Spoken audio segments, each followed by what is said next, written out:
I want to make sure to point out that we have to be really careful about how we treat infinity.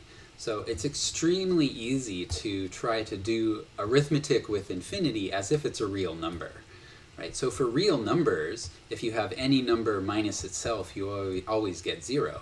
But for infinity, that's not actually the case. So infinity minus infinity isn't always equal to 0. Now it is sometimes, depending on where these infinities came from, but it isn't always 0. And I wanted to show you some examples of that.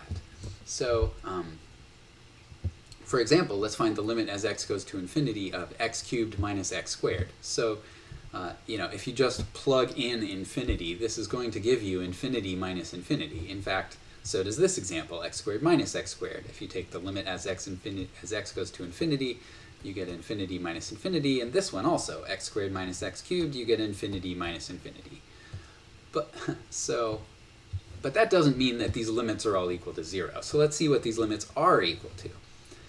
So for a limit as x goes to infinity, there are a couple different ways to see what x cubed minus x squared gives you.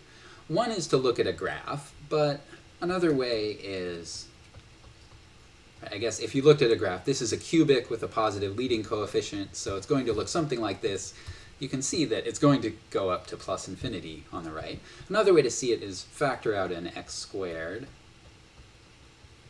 Now as x gets really big, x squared gets big, and x minus 1 also gets big, and so we get a huge positive times a huge positive. This is going to give us a huge positive. So whether you like looking at the graph or whether you like doing this algebra, we're going to get plus infinity for this limit. So this infinity minus infinity is not equal to 0. In fact, it's as far from 0 as you can get.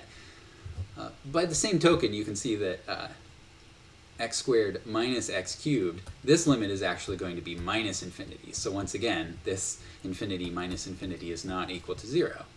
On the other hand, x squared minus x squared, well, let's just simplify that. X squared minus x squared is 0, and the limit as x goes to infinity of 0 is 0.